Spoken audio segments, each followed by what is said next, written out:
ఓం గం గణపతియే నమః. శ్రోతలకు నమస్కారం. మన ఛానల్కు స్వాగతం. పోతన భాగవతం దశమ స్కందం పూర్వభాగం. శ్రీకృష్ణుడు కుండిన నగరంబునకు రథారూఢుండై చెనుట. ఈ రీతిగా పలుకుతున్న ఆ భూసురుని వల్ల విదర్భ రాజకుమారి పంపిన వార్తను, ఆమె రూపం, చక్కదనం మున్నగు విశేషాలను ఆ యదుకుల చక్రవర్తి సావధానంగా ఆలకించాడు. తన చేతితో అగ్నిద్యోతనుని చెయ్యి పట్టుకొని నవ్వుతూ ఇలా అన్నాడు. పండిత ప్రశంసలు బడసినవాడ రుక్మిణి మీద నాకు అగ్గలమైన కోరిక కనుకనే రేయి నేనెన్నడూ నిద్రించి ఎరుగ.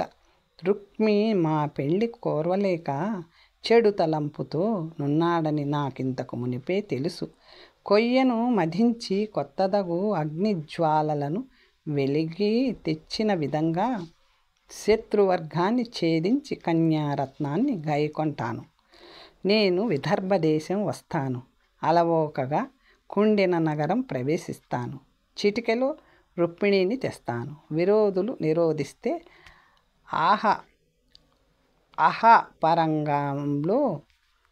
ఆహావరంగంలో హతమారుస్తాను. గోవిందుడు ఈ విధంగా వచించి వివాహ ముహూర్తమెప్పుడో అగ్నిజ్యోతనుని అడిగి తెలుసుకున్నాడు. తన ఆజ్ఞానుసారం సారథి అయిన ధారకుడు శైబ్యం, సుగ్రీవం, మేఘపుష్పం, వలాహకం అనే 4 అశ్వాలను పూంచి ఆయత్తపరుచుకుని తెచ్చిన రథాన్ని సిద్ధ సంకల్పుడైన శ్రీకృష్ణుడు అగ్నిజ్యోతనునితో ఈ పాటు అధిరోహించాడు. ఒకే రాత్రి పయనించి ఆనర్తక దేశాలు దాటి వెన్నుడు విదర్భకు విచ్చేశాడు. అక్కడ కుండిన నగరాధిపతి భీష్మకుడు కుమారునకు లోబడి కుమార్తెను శిశుపాలునికిచ్చుటకు ఒప్పుకొని శుభకార్య ప్రయత్నాలు చేయింపసాగాడు. నగరమంతా అలంకరించారు. మండపాలు, సందులు, రాజవీధులు, అంగడి ప్రదేశాలు చిమ్మి శుభ్రం చేశారు. మంచి గంధం కలిపిన నీరు అంతటను చల్లినారు. కలువ పూదండలతో మనోహరములైన నానావిధ తోరణాలు కట్టినారు. అన్ని ఇండ్లను చక్కబరిచి కర్పూరంతో, కుంకుమతో ముగ్గులు పెట్టి అగరు ధూపాలు వేశారు. అన్ని చోట్ల ఆడవారు, మగవారు రంగురంగుల వస్త్రాలతో, రకరకాల పూదండలతో, క్రొంగొత్త వలువలతో, నగలతో, మైపూతలతో ఒప్పినారు. అనేక మంగళతూర్యాలను పరమ సంతోషంతో మ్రోగించారు. పట్టణమంతా మహావైభవంతో పరడవిల్లింది. ఆ తరువాత భీష్మకుడు శాస్త్రంలో చెప్పిన రీతిగా పితృదేవతలను పూజించాడు. భూసురులకు భోజనం పెట్టించి వారిచే మంగళ ఆశీర్వాదాలు పఠింపచేశాడు. రుక్మిణికి తలంటు స్నానం చేయించి ఆమెను వస్త్రద్వయంతో రత్నాభరణాలతో అలంకరింపచేశారు. బ్రాహ్మణులు రుక్, యజుస్సు, సామము, అథర్వము అనే 4 వేదాలలోని మంత్రాలతో స్వస్తి పుణ్యాహవాచనములు చేసి నిర్విఘ్నంగా పరిణయ మహోత్సవం పరిసమాప్తి చెందడానికి రక్షాకరణములు గావించారు. పురోహితుడు గ్రహశాంతికై వేదోక్త విధానంతో హోమం గావించాడు. భీష్మకుడు నూతన దంపతుల క్షేమానికై బ్రాహ్మణులకు నువ్వులు, గోవులు, వెండి, బంగారం, వస్త్రాలు మొదలైన దానాలు చేశాడు.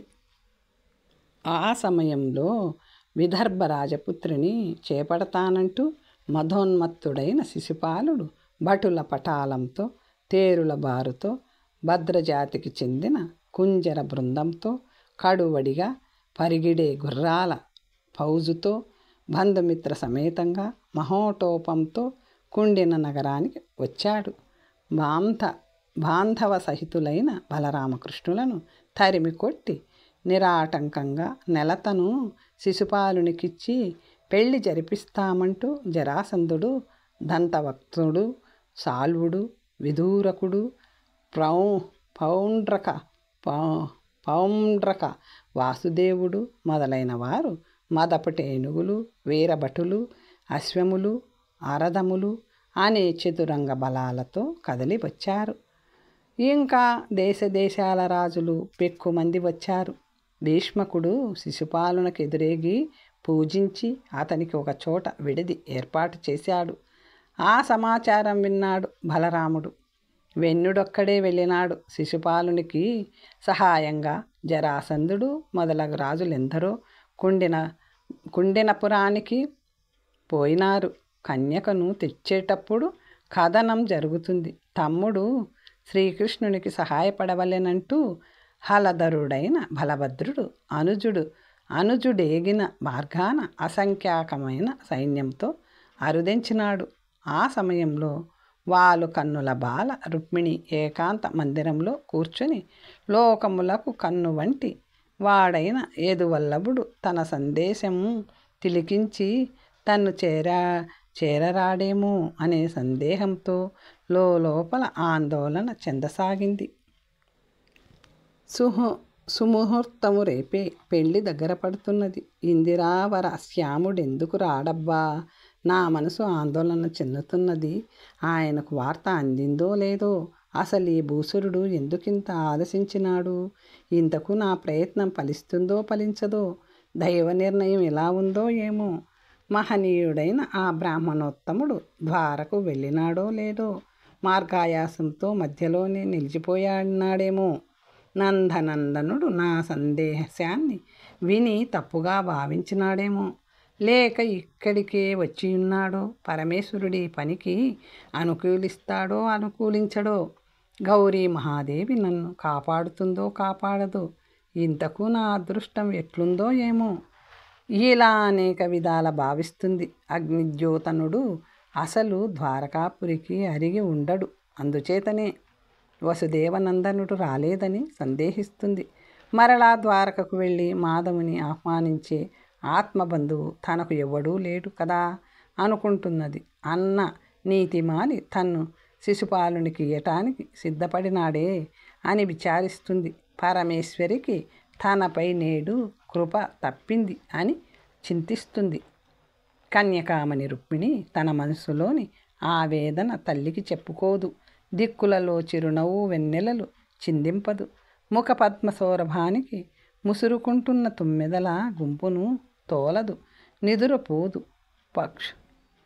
వక్షు స్థలాన వండొట్టింతో మేలిపడిన ముత్యాల దండల చిక్కు సడలింపద్దు. తామరస నేత్రుడు వచ్చే దారిపై నిలిపిన చూపులను క్షణకాలమైన ప్రక్కకు మరలింపదు.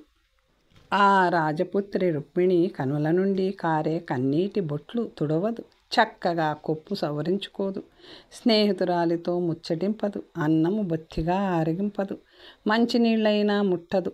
చెలిమితో చెంతకు చేరిన చిలుకకు పద్యము చెప్పదు. వీణా తంత్రులను మీటుతూ వినోదింపదు. చెలికత్తెలతో చేరదు. మురళీధరుడు తన మొరాలించి దయతో తన్ను కైకొనుటకు రాడయ్యని తగవు తప్పేని అని సన్నని నడుముగల ఆ ఎన్నుల మిన్న కస్తూరి ఒడలికి పూసుకొనదు. అద్దము వంటి మోముగల ఆ ముద్దుల గుమ్మ అద్దము చూడదు. ఆ పువ్వు బోని జడలో పువ్వులు పెట్టుకోదు. జలజముల వంటి నయనములు గల ఆ చెలియ జలక్రీడలాడదు. అంచనడకల వంటి నడకలు గల ఆ కలువ కంటి అంచెను పోషించదు. లతవలే మృదువైన శరీరము గల ఆ నెలత లతికలను సాకదు. అలంకారములకే అలంకారమైన ఆ అతివ ఆభరణములు ధరింపదు. చెలువలకు సింగబంతిగానున్న ఆ ఇంది నుదుట తిలకము దిద్దదు. కమలముల వంటి కరముల గల ఆ కలికి కమలాకరం ప్రవేశింపదు. రుక్మిణీదేవి మదనాగ్ని జ్వాలలలో మ్రగ్గుతున్న శరీరం కలదై మందమారుతాన్ని అంగీకరింపదు. మత్తిలి ఝుమ్మని మరయుచున్న తుమ్మెదల బారునకు తొలగిపోతుంది. కోయిల కూతకు కోపం వహిస్తుంది. చిలుక బోధల కలికి పలుకులకు ఉలికి పడుతుంది. వెన్నెల వేడిమికి కలత చెందుతుంది. గున్న మామిడి నీడలకు దూరం ఏగుతుంది. ఇలా పద్మాక్షుని రాకను ప్రతీక్షిస్తూ అవసరాకృత్యాలపై కూడా ఆపేక్ష లేక మన్మదాగ్నిలో మ్రగ్గుతున్న ఆ మగువకు శుభం సూచిస్తున్న విధంగా ఎడమ కన్ను ఎడమ భుజం అదిరినాయి. అచ్యుతుని ఆజ్ఞానుసారం శీఘ్రంగా వచ్చిన అగ్నిజ్యోతనుని ముఖ లక్షణాలు గమనించి కమ్మని కంఠస్వరం గల రుక్మిణి మిక్కిలి తహతహతో ముఖమున మందస్మితం చిందులాడగా సత్వరంగా ఎదురేగింది. అప్పుడా సరోజాక్షిని వీక్షించి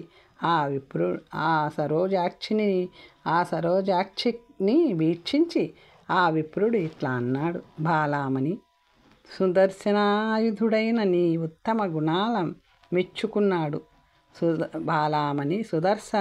సుదర్శనాయుధుడు నీ ఉత్తమ గుణాలు మెచ్చుకున్నాడు. నాకు మితిలేని ధనరాశులు ఇచ్చినాడు. ఇదిగో ఇప్పుడే వచ్చేసినాడు. దేవదానవులు ఏకమై ఎదురొడ్డి నిలిచినప్పటికీ రాక్షస వివాహ విధానంతో నిన్ను కొనిపోతాడు. నీ మంచి నడవడి, నీ అదృష్టం నేటికి ఫలించాయి తల్లి. అగ్నిజ్యోతనుడి పలుకులు ఆలకించి విదర్భరాజపుత్రి ఇలా అన్నది. బ్రాహ్మణ వంశమునకు శిరోమణి వంటి వాడవా, బంధువుల పాలిటికి చింతామణి వంటి వాడవా, నా సందేశము ఎరింగించినతో యజదలాక్షుని తోడ్కొని వచ్చినావు. నన్ను ప్రాణాలతో నిలిపినావు. నీ కరుణచే జీవించాను. నీ వంటి పుణ్యాత్ములు ఈ పుడమిలో లేరు. నీవు నర్చిన ఈ ఉపకారానికి ప్రత్యుపకారం ఏమి చెయ్యాలో ఎరుగని దానిని భూసురోత్తమ, నీకు దోసులొగ్గి నమస్కరిస్తాను అని అంజలి ఘటించింది. అంతట భీష్మక మహారాజు బలరామకృష్ణులు తమ తనయ స్వయంవరానికి తరలి వచ్చారని తెలిసి మంగళ వాయిద్య ధ్వనులతో ఎదురేగి శాస్త్రోక్త విధానంతో వారిని పూజించాడు. మధుపర్కాలు ఇచ్చాడు. నానా విధాలైన అంబరాలు, నగలు మొదలైన కానుకలు అర్పించాడు. చుట్టాలతో సేనలతో ఏతించిన ఆ రామకృష్ణులకు సత్వరం సమస్త సౌకర్యాలున్న విడుదలు ఏర్పాటు చేశాడు. ఈ విధంగా కుండినపురికి చేరిన రాజులందరికీ వారి వారి వయస్సుకు, శక్తికి, సంపత్తికి తగినట్లుగా వారు కోరిన వస్తువులన్నింటినీ తెప్పించి ఇప్పించి ఆదరించాడు భీష్మకుడు. అంతటా విదర్భ పట్టణ ప్రజలు శ్రీకృష్ణ భగవానుడు అరుదించిన వార్త ఆకర్ణించిన వారై అరుగుదెంచి అవలోకించి తమ కన్నులనే దోషిళ్లతో గోవిందుని వదనారవింద సౌందర్యాన్ని ఆస్వాదించుతూ ఇలా పలికారు. ఈ చక్రాయుధుడు విదర్భ రాజకుమారికి ఎంతో తగియున్నాడు. నిజంగా వైదర్భి ఈ చక్రికి మిక్కిలి తగి ఉంది. ఆహా, ఎంత చక్కని దాంపత్యం! వీరిద్దరిని ఆలుమొగలుగా జతకూర్చిన ఆ విధాత ఎంత నెరజాణ! మా పుణ్యఫలంగా ఈ చక్రాయుధుడు తన పరాక్రమంతో శత్రువులను పారద్రోలి మా రాకుమారిని పెళ్ళాడుగాక. ఇలా అనుకుంటున్న సమయంలో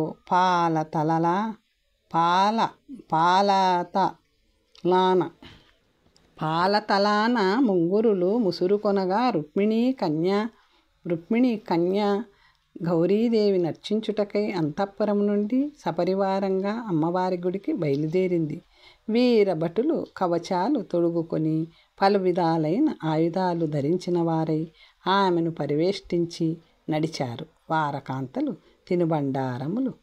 తినుబండారములు కానుకలు చేసుకొని భారులు తీరి రాజకుమారి ముందు సాగిపోయారు. బ్రాహ్మణ సుహాసినీలు పూలు పెట్టుకొని, చందనం పూసుకొని, క్రొత్త చీరలు కట్టి, సొమ్ములు దాల్చి, పాటలు పాడుతూ ఆమెను అనుసరించారు. ఉడుక మధ్యల శంఖము, తప్పెడ, బాక, పిల్లన గ్రోవి, భేరి మొదలైన వాయిద్యాల మ్రోతలు గగనమంటినాయి. చెలికత్తెలు, దాదులు, బాంధవ స్త్రీలు ఆమెను వెంబడించారు.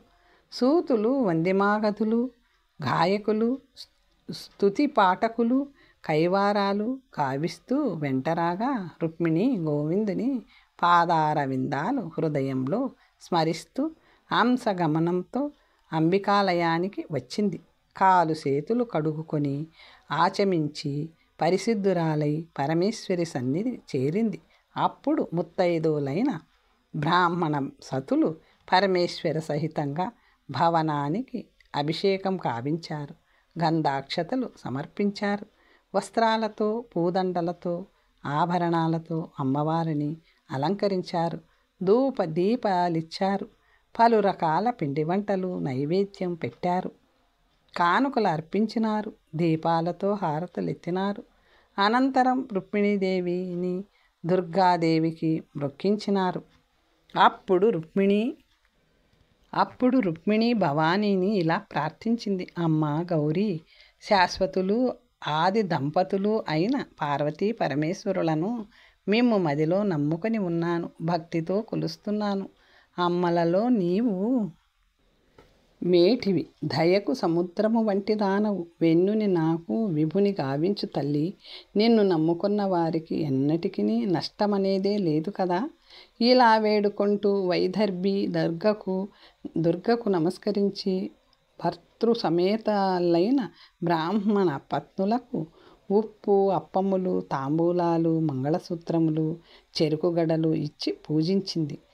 అక్షతలు ధరించి ఆమె శివకామినికి వందనమునర్చి మౌనవ్రతం మాని గుడి నుండి వెడలింది. ఆ ముత్తైదువులు ఉత్సాహంతో దీవెనలిచ్చి రుక్మిణీ రమణి తలపై అక్షతలుంచారు.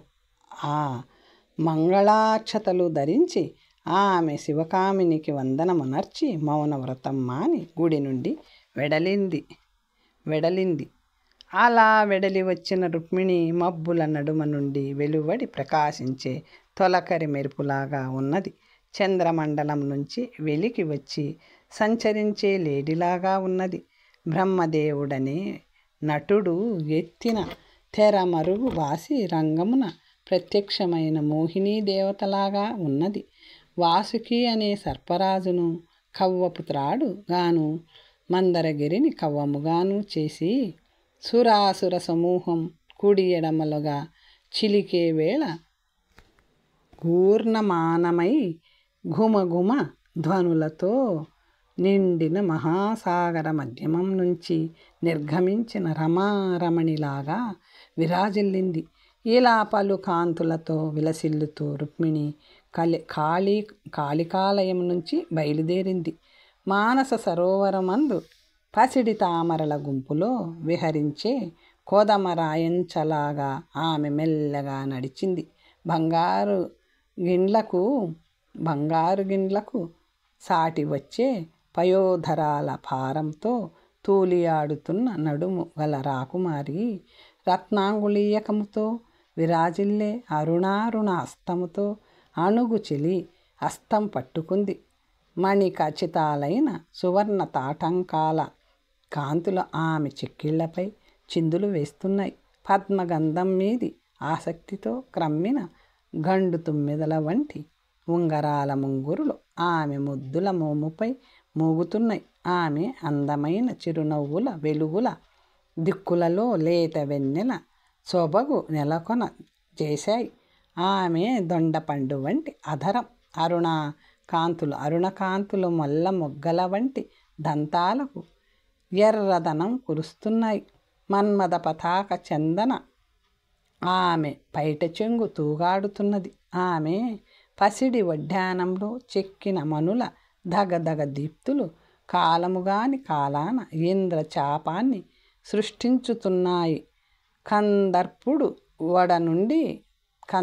వర నుండి పైకి తీసి పదను పెట్టి జలిపించిన వేళ తలుక్కుమని మెరిసే వాడి తూపుల మాదిరి ఆమె సుందరమైన చూపులు వీరాది వీరులైన రాజుల గుండెలను చెండివేస్తున్నాయి. అందమైన కాళియందల రవళి చెవులకు విందు చేయగా ఆ సుందరి ముకుందుని రాక ప్రతీక్షిస్తూ వీరమోహిని అయి కాలినడకతో వస్తున్నది.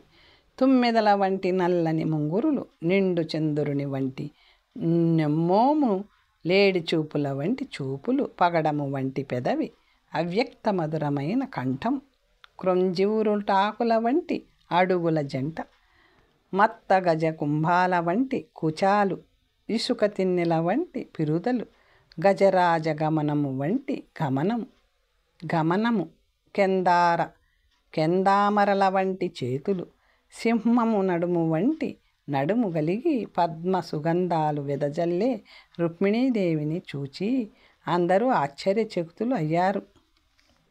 అంతేకాదు, ఆ చెలువ చిరునవ్వుల వల్ల, సిగ్గుతో కూడిన చూపుల వల్ల అక్కడి రాజకుమారులకు మనసులు చెలించాయి. వారు ధైర్యం వీడినారు, గాంభీర్యం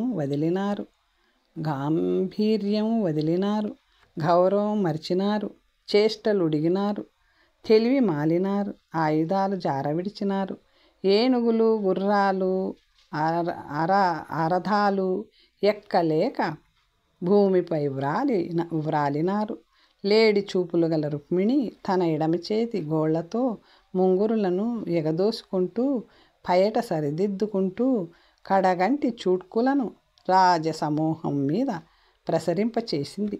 అలా చూస్తూ చంద్రబింబం వంటి ముఖము, సింగము నడుము వంటి నడుము,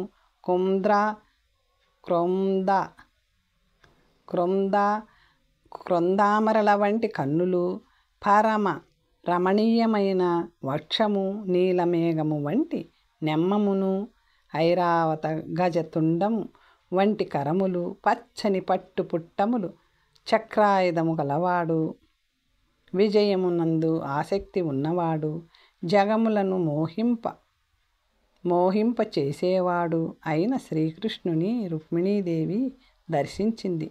శ్రీకృష్ణుడు శత్రురాజులు చూచుచుండా రుక్మిణీదేవిని కొనిపోవుట. అలా చూచి శ్రీకృష్ణుని రూపం, లావణ్యం, గాంభీర్యం, నేర్పు, తేజస్సు, ఐశ్వర్యము ఈ విశేషాలకు హర్షించింది. ఆమె మదన బాణాలకు గురి అయి త్వరగా రథమెక్కడానికి కుతూహలపడింది. రుక్మిణీదేవిని పుండరీకాక్షుడు అవలోకించాడు. శత్రురాజ సమూహం చూస్తుండగానే మత్త మాతంగం మాదిరి మెల్లని నడకతో సవిలాసంగా చనుదించాడు. నక్కల నడుమ నున్న అమిషం హర్యక్షం ఎత్తుకొని పోయినట్లు సకల రాజలోకాన్ని లెక్క చేయక తిరస్కరించి రాకుమారుని రథమెక్కించుకున్నాడు. భూమ్యాకాశాలు ప్రతిధ్వనించేటట్లు పాంచజన్యం పూరించాడు. బలరాముడు వెంటరాగా శ్రీకృష్ణుడు యాదవ సైన్యంతో ద్వారకానగర మార్గం పట్టాడు. అప్పుడు జరాసంధునకు లోబడిన భూపాలకులందరూ వెన్నుని విక్రమాటోపం సహించలేకపోయారు. అదిగో గొప్ప సింహముల కీర్తిని మృగాల హరించిన విధంగా గొల్లవాళ్ళు మన యశస్సు దోచుకొని కన్యనెత్తుకొని కావరంతో కదిలి వెళ్తున్నారు. ఇప్పటికీ కొరగాని మన ప్రతాపం మరి ఎప్పటికీ? మన శస్త్రాస్త్రాలు మంటలో వేయడానికా? సన్నని నడుము గల ఆ కన్యను వారి బారి నుండి తప్పించలేకపోతే సందు గొంతుల్లో సైతం మనలను ప్రజలు పరిహసించరా? ఈ విధంగా ఒకరినొకరు చెప్పుకొని రోషాలు మనసులకెక్కించుకున్నారు. పూనిక వహించారు, కవచాలు ధరించారు, విండ్లు మొదలైన యుద్ధ సాధనాలు చేకొన్నారు, ప్రజ్ఞలు పలికినారు. జరాసంధుడు మొదలైన రాజులందరూ చతురంగ బలాలతో యాదవ వీరులను వెంబడించి నిలవండి అని ధిక్కరించి హూంకరించి పలికినారు. శైలాల మీద జలధారలు వర్షించే మేఘాల మాదిరి వారు శరవర్షం కురిపించారు. అప్పుడు యాదవ సైన్యంలోని సేనాధిపతులు చాపాలు ఎక్కుపెట్టి ధనుష్ఠంకారం గావిస్తూ నిలబడ్డారు. ఆ సమయంలో శత్రువీరులు శ్రీకృష్ణుని సేనను బాణాలతో కప్పివేయడం చూచి భీతిల్లి సింహం నడుము వంటి నడుము కలది, బెదిరిన జింక కన్నుల వంటి కన్నులు కలది. అయినా రుక్మిణి సిగ్గుతో శ్రీకృష్ణుని ముఖం అవలోకించింది. ఇలా రుక్మిణి చూడగానే శ్రీకృష్ణుడు, ఓ కమలనైనా చూస్తూ ఉండు, మన యాదవ వీరులు శత్రు సైన్యంలో ప్రవేశించి చీల్చి చెండాడుతారు, విరోధులు నొచ్చి విచ్చిపోతారు, చచ్చిపోతారు అన్నాడు.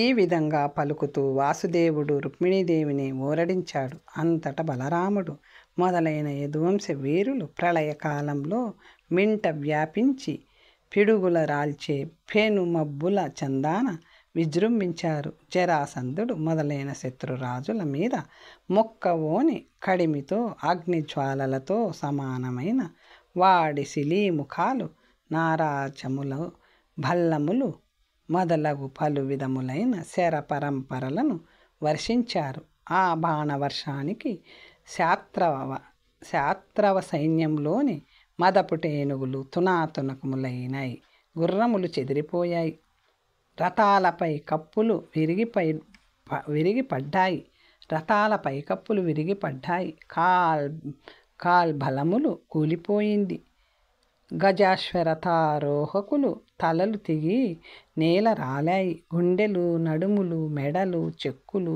చేతులు తునకలు అయ్యాయి, పుర్రెలు బర్దలయ్యాయి, తల వెంట్రుకలు నేల మీద పరుచుకున్నాయి, పాదాలు, మోకాళ్ళు, పిక్కలు తెగిపోయాయి, పండ్లు రాలినాయి, వీరమధ్యలు, భుజకీర్తులు వీడిపోయాయి, చెవిపోగులు, కిరీటాలు, ముత్యాల దండలు జారిపడినాయి, సింహనాదాలు మూగబోయినాయి, గదలు, బల్లెములు, గుదియలు, గండ్రగొడ్రళ్ళు, అడ్డకత్తులు, ఈటెలు, ఖడ్గాలు, శూలాలు, చక్రాలు, ధనువులు విరిగి ముక్కలైనవి, జెండాలు, గొడుగులు, వింజామరలు కూలిపోయాయి, కవచాలు పగిలినాయి, గుర్రాల పౌజు గిట్టల తాకడికి రేగిన దుమ్ము అంతటా నిండింది, రథాల వేగం ఆగింది, వంధిమాగధ వైతాళికుల స్తోత్రపాఠాలు కట్టుబడినాయి, గుర్రాల సకలింపులు, తప్పెటల భాంకారాలు, గజ బృందాల ఘీంకారాలు, రథచక్రముల పటపటాత్కారాలు,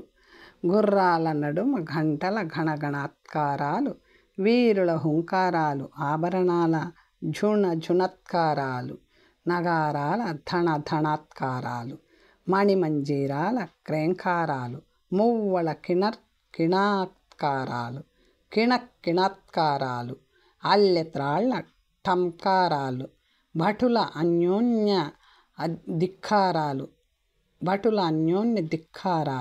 అణిగిపోయాయి, రాజుల సమూహం చెదిరింది, నెత్తుర టేరులు ప్రవహించాయి, భూతబేతాళ కళకళ ధ్వని కర్ణగోచరమయ్యింది, నక్కలు, కాకులు, గ్రద్దలు, రాబందులు వీటి అరుపులు చెలరేగినాయి, మొండెములు కదలాడినాయి, మాంసపు గౌలు కొట్టింది, మెదడు మాంసము భక్షిస్తూ నెత్తురు త్రాగుతూ ఉన్న ఢాకినీ మున్నగు పిశాచాలకు ఆ రణగరంగం ఆనందం కలిగించింది. ఆ సమయంలో భయంతో వెనుదిరిగి పరిగెడుతూ జరాసంధుడు మొదలైన ప్రముఖులందరూ ఒకచోట చేరినారు. పెళ్ళాన్ని పోగొట్టుకున్న వాడి వలె ఏడుస్తూ, వేడి నిట్టూర్పులు విడుస్తూ, వడలిన ముఖముతో తమ ఎదుట దుఃఖిస్తున్న శిశుపాలుని చూచారు. శత్రువుల చేతుల్లో పడక ప్రాణాలతో బ్రతికే ఉన్నావు కదా అని ఓదార్చారు. ఇలా ఓదారుస్తూ వారంతా మళ్ళీ అతనితో ఇలా అన్నారు, నాయనా, బొందిలో ప్రాణాలుంటే ఎలాగైనా బ్రతకవచ్చు, బ్రతికి ఉంటే భార్య దొరకకపోదు, పెండ్లాము మాట దేవుడెరుగు, ముందు నీవు బ్రతుకుటయే మాకు 10,000, ఊరక వాపోవద్దు. అప్పుడు జరాసంధుడు ఇలా అన్నాడు, శిశుపాల, విను, మానవుడు అస్వతంత్రుడు, బొమ్మలాడించేవాడి చేతిలో కీలుబొమ్మలాగా అతడు ఈశ్వర మాయకు లోనై సుఖదుఖాలలో నాట్యమాడుతుంటాడు. మునుపు నేను మధురపై పరాక్రమంతో 17 పర్యాయములు దండెత్తినాను. కృష్ణుని చేతిలో నా సమస్త సైన్యము ఓడిపోయింది. నేను బలరాముడి చేత పట్టుబడ్డాను. ఆ శ్రీకృష్ణుడు దయతలిచి విడిచిపెట్టగా వచ్చాను. మరలా 23 అక్షౌహిణీల సైన్యం సమకూర్చుకొని 18వసారి దండెత్తిపోయి శత్రువులను తరిమివేచి విజయం సాధించాను. నేనెన్నడూ గెలుపోటములలో మోదఖేదములు పొందింది లేదు. దైవ ప్రేరితమైన కాలం వల్ల లోకాలు సాగుతుంటాయి. ఇంతేకాదు, యాదవులకు కాలం కలిసొచ్చింది. ముల్లోకాలలో ప్రసిద్ధిగన్న విక్రమాఢ్యులమైన మనలను గోవిందుని బాహుదర్పంతో వారు ఈనాడు గెలవగలిగినారు. కాలం మనకు అనుకూలించినప్పుడు పంతగించి పగవారిని బంధన భూమిలో చెండాడగలం. ఈ మాత్రానికి ఇంత చింతింపనవసరం లేదు. ఈ విధంగా జరాసంధుడు, అతని చెంతనున్న సామంతరాజులు శిశుపాలుని మనోవేదన తొలగించి తమ దేశాలకు వెళ్ళిపోయారు. శిశుపాలుడు తన పరివారంతో సైన్యముతో తన నగరానికి అరిగినాడు. అంతట రుక్మిణి అన్న అయిన రుక్మి కృష్ణుడు రాక్షస వివాహ విధానంతో తన సోదరిని ఎత్తుకుపోవడం ఓర్పు లేక ఒక అక్షోహిణి సేనతో యుద్ధ సంరంభం వహించి వెన్నుని వెన్నాడి వెళుతూ సారథితో ఇట్లన్నాడు: నేను భీష్మక ప్రభువు పుత్రుడను, మహాబలవంతుణ్ణి. బల్లిదుడనైన నన్ను పిల్లవాని వలె చులకన చేసి నా చెల్లెలిని రుక్మిణిని గైకొని ఈ గొల్లవాడు అసహాయ సూర్యుని వలె అరుగుచున్నాడు. మన రథమును అటతోలుము పదును కలిగి ప్రకాశించు బాణాలను ప్రయోగించి వాని పొగరనుస్తా, నా పరాక్రమం చూపిస్తా. ఈ విధంగా రుక్మి శౌరి శక్తి సామర్థ్యాలు ఎంతటివో తెలియక సారథిని గద్దించి రథమును కూడదోలించి, ఓ యాదవ వెన్న దొంగ, క్షణమాగుము అని నిర్లక్ష్యంగా పలికి ధనుష్ఠాంకార మొనర్చాడు. 3 వాడి బాణాలతో వాడు పంకజాక్షుని సంకటపరిచి ఇట్లన్నాడు: కృష్ణ, మా చెల్లెలిని తీసుకువెళ్ళడానికి నీవు మాతో సమానుడవా? దైవమునకు సమానుడు గాని అధికుడు గాని లేడనుట ఎంత మాత్రపు వాడివి? అప్రమేయుడనుట నీ వంశమేది? భగవంతునకు కులం లేదు. ఎక్కడ పుట్టితివో, ఎక్కడ పెరిగితివో, నీ ప్రవర్తన మెట్టిదో ఎవరికి తెలియదు. పుట్టుట పెరుగుట జీవులకే గాని దేవునికి లేదు. బ్రహ్మరుద్రాదులకును అతని నడవడి తెలియదనుట నీకు అభిమానం లేదు. మట్టు మర్యాదలు తెలియవు. కొలతలకు అందని వాడవు. హద్దులు లేక అంతటా నుండు వాడు అనుట వంచనము వహింపక ఎదుట పడవు. మాయను స్వీకరించి ఎత్తు వాడవనుట స్వస్వరూపముతో వైరివర్గం మీదికి వెళ్ళవు. భగవంతునకు రూపం లేదు. అన్ని రూపులు తన రూపమైనవనుట. అన్ని రూపులు తన రూపమైన వాడనుట నీవు క్షత్రియుడవు కావు. దైవమునకు జాతి లేదు. నీకు వావి వరుసలు లేవు. మానవులకు తప్ప సర్వజీవాంతర్యామికి లేవనుట నీకు మంచి గుణాలు లేవు. అతడు త్రిగుణారహితుడనుట మా చెల్లెలిని వదిలిపెట్టు. వదలకపోతే ప్రళయకాలంలోని అగ్నిజ్వాలలతో సమానమైన వాడి బాణాలతో కథన రంగంలో నీ గర్వం సర్వం హరిస్తాను.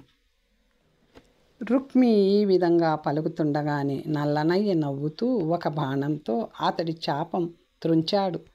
6 తూపులతో వాని దేహం తూట్లు చేశాడు. 8 అమ్ములతో వాని రథాశ్వాలను కూల్చినాడు. 2 సాయకాలతో వాని రథసారథిని చంపినాడు. 3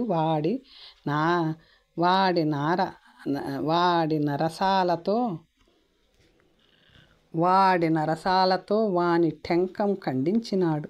రుక్మి వేరొక ధనువు అందుకోగా దాన్ని విరగగొట్టినాడు. వాడు మరొక చాపం ధరింపగా ముక్కలు చేశాడు.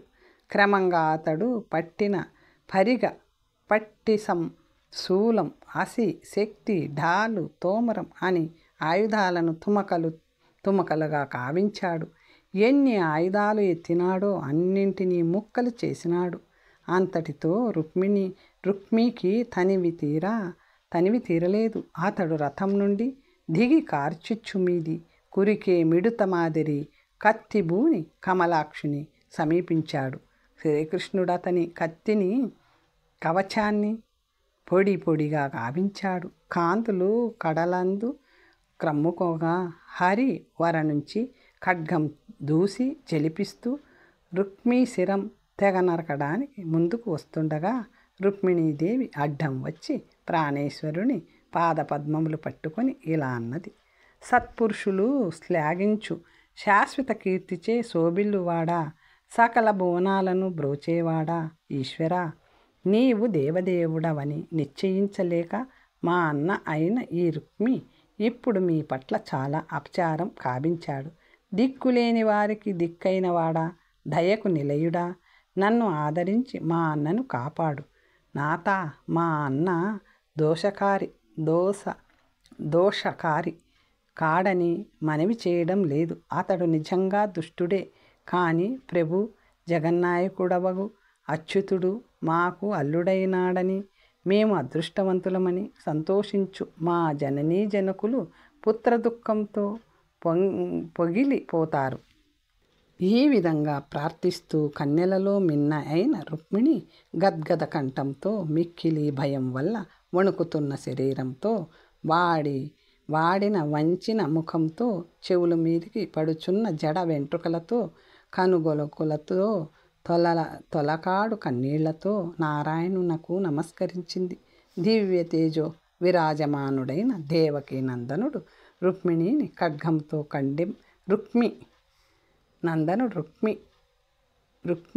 రుక్మి ఖడ్గముతో ఖండింపగా వెనుకకు మరలినాడు. యదువల్లభుడు రుక్మిని చంపక బావా రమ్మని చిరునవ్వు నవ్వుతూ దగ్గరకు తీసుకున్నాడు. వానిని పట్టి బంధించి గడ్డం, మీసం, తల కత్తితో పాయలుగా కొరిగి కురూపిని గావించాడు.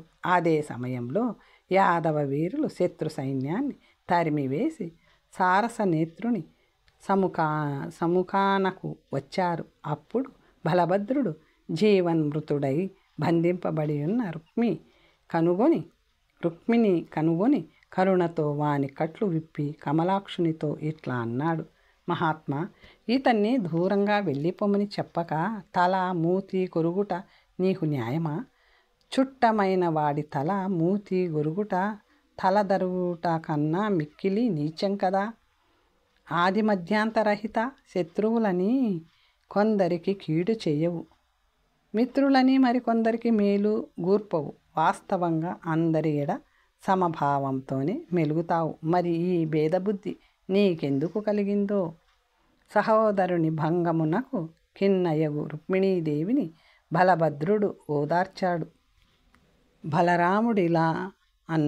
బలరాముడిలా అచ్యుతుని అదిలించి రుక్మిణీదేవిని అవలోకించి ఇట్లా అన్నాడు: అమ్మ, అగ్రజుడు అవమానింపబడ్డాడని ఖేదంతో మా కృష్ణుని నిందించవద్దు. గత జన్మల్లో చేసిన కర్మములను బట్టి జీవులు మంచి చెడ్డలను అనుభవిస్తుంటారు. శిక్షించుటకు రక్షించుటకు కర్త ఒకడంటూ లేడు.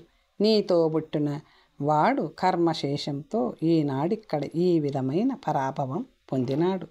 చంపదగిన నేరం చేసినప్పటికీ బంధువులను చంపరాదు. క్షమించి విడిచిపెట్టుటయే న్యాయం. చంపితే పాపం తప్పదు. అవమానంతో అసలే చస్తున్నవాణ్ణి మళ్ళీ చంపడమెందుకు? తామరస గర్భునిచే దండనీతి ధరణిపతులకు విహిత కృత్యంగా విధింపబడింది. రాజ్యకాంక్షతో తోబుట్టువును తోడబుట్టిన వాడే క్రూర హృదయుడై చంపుతుంటాడు. మానవంతులు ధనమదాంధులై ధరణి కోసం, ధనధాన్యాల కోసం, అంగనల కోసం, ఆత్మాభ్యున్నతి కోసం, ఐశ్వర్యం కోసం అన్యులను హింసిస్తారు. రుక్మిణి విను. దైవమాయ వల్ల దేహాభిమానం గల మానవులకు ఈతడు శత్రువు, ఈతడు బంధువు, ఈతడు తటస్థుడు అనే భేదబుద్ధి జనిస్తుంది. నీటి యందు సూర్యచంద్రాదులు, ఘటాదులందు గగనము అనేకములై కనిపించున్నట్లు ప్రాణులందరికీ ఆత్మ ఒక్కటే అయినప్పటికీ పెక్కులుగా గోచరిస్తుంది. పుట్టుక చావు గల ఈ శరీరం పృథ్వీని, జలం, అగ్ని, వాయువు, ఆకాశం అనే 5 భూతాలతోడను ప్రాణం, అపానం, వ్యానం, ఉదానం, సమానం అనే 5 ప్రాణాల తోడను, సత్వం, రజస్సు, తమస్సు అనే 3 గుణాల తోడను కూడినదై అజ్ఞానంచే ఆత్మయందు కల్పింపబడింది. ఈ దేహం జీవుణ్ణి సంసార చక్రంలో పరిభ్రమింపచేస్తున్నది.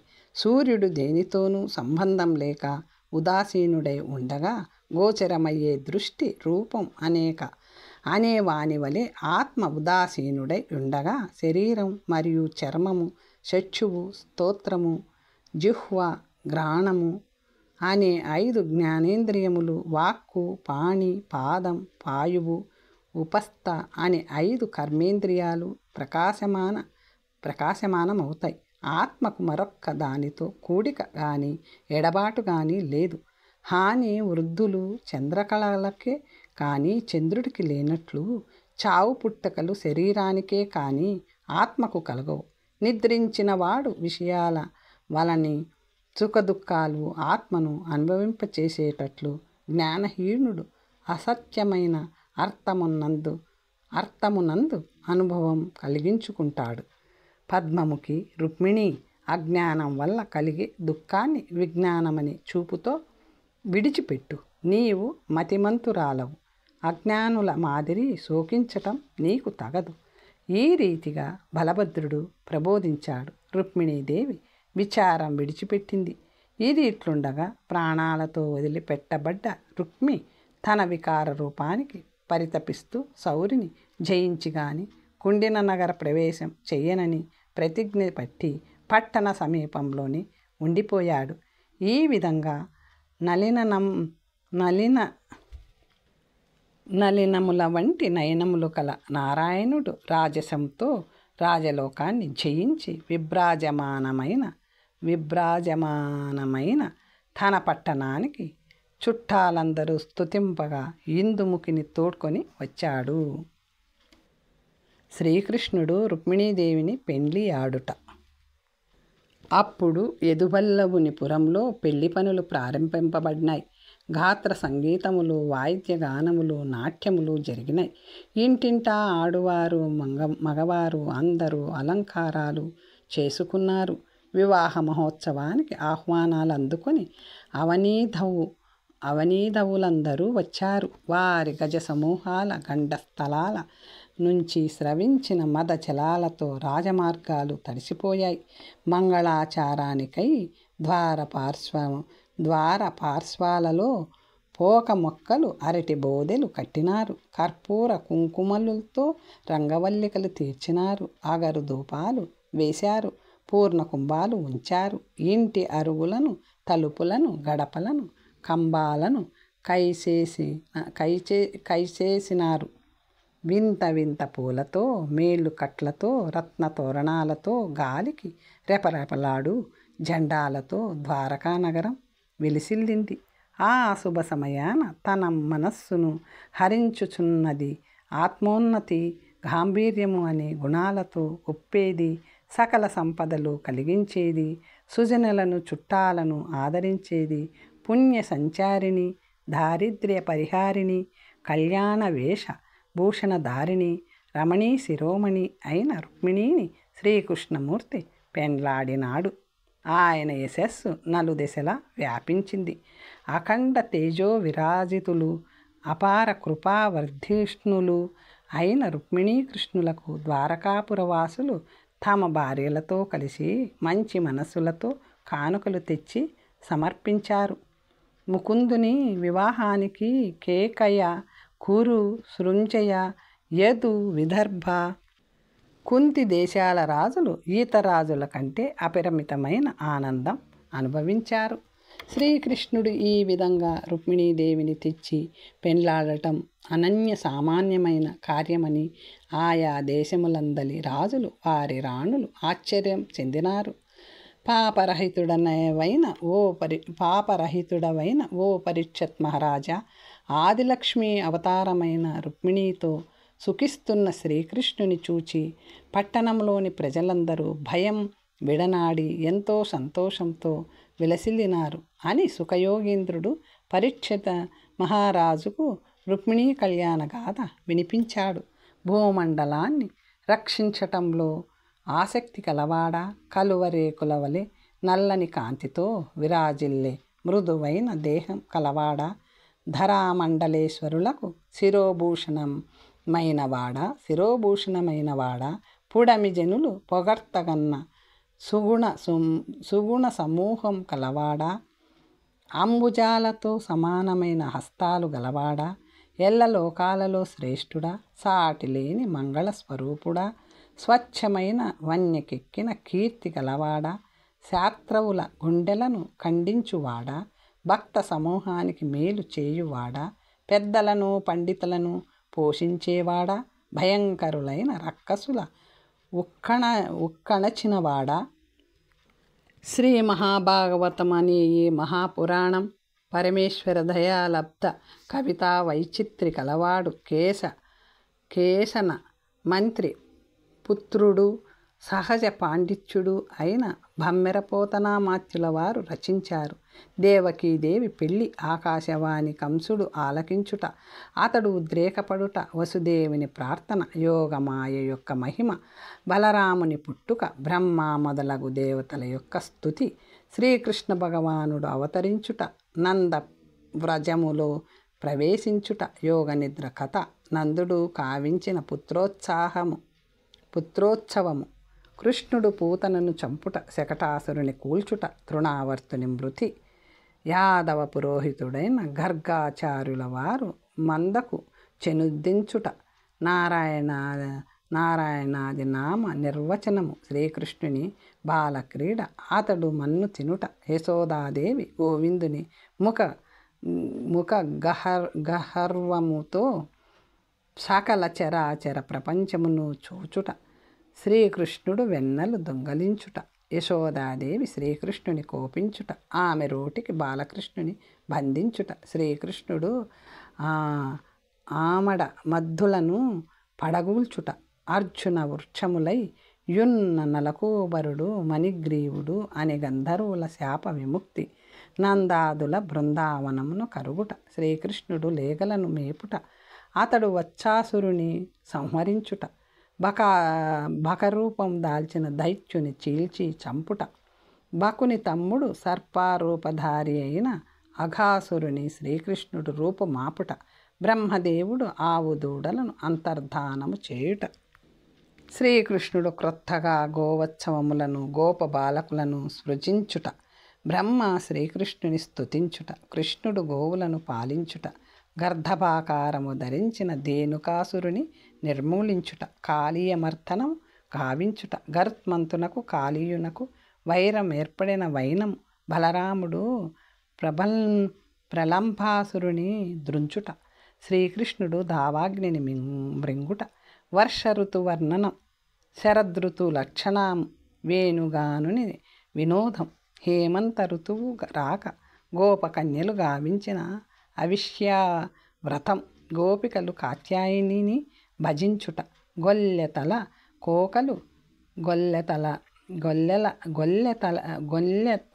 కోకలు కృష్ణుడు అపహరించుట, బ్రాహ్మణ పత్నులు తెచ్చి ఇచ్చిన అన్నములు స్వామి ఆరగించుట, వాసుదేవుడు ఇంద్రయాగం మాన్పించుట, నందముకుందుల సంభాషణ, కృష్ణుడు గోవర్ధనగిరిని పెళ్లగించుట, ఇంద్రుడు రాళవాన గురియించుట, కృష్ణమూర్తి గోవర్ధన పర్వతము నెత్తుట, వరుణుని భటుడు వరుణ పట్టణమునకు నందుని కొనిపోగా శ్రీకృష్ణుడు మరలా తెచ్చుట, గోవిందుడు పిల్లనగ్రోవి నూదుట, గోపికలు మంద నుండి వెడలి శ్రీకృష్ణుని సన్నిధికి వచ్చుట, యమునా నది తీరమందలి వనములో శ్రీకృష్ణుడు విహరించుట, కృష్ణుడు అదృశ్యమగుట, గొల్ల చెడియలు కృష్ణుని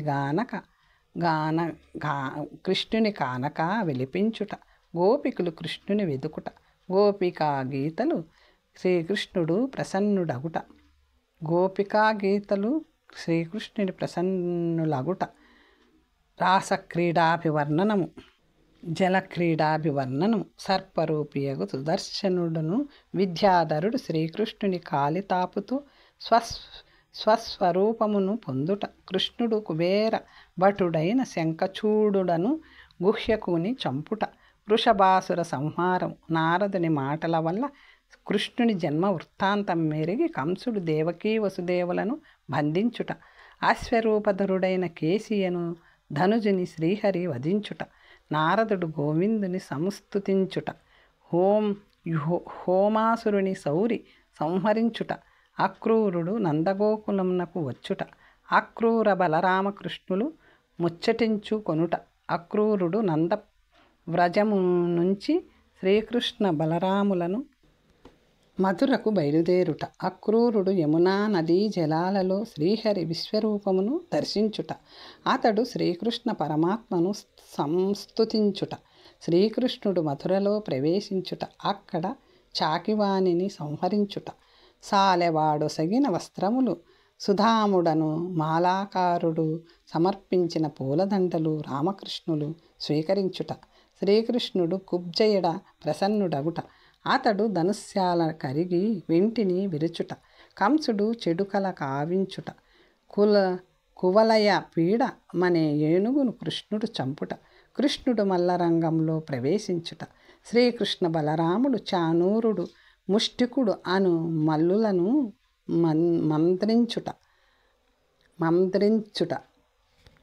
మధించుట. కంసుని సంహరించుట. శ్రీకృష్ణుడు దేవకీ వసుదేవుల చెర మాన్పుట. ఉగ్రసేనునకు రాజ్యాపట్టము కట్టబెట్టుట. రామకృష్ణులు సాందీపని వల్ల చతుష్టష్టి విద్యలు నేర్చుట.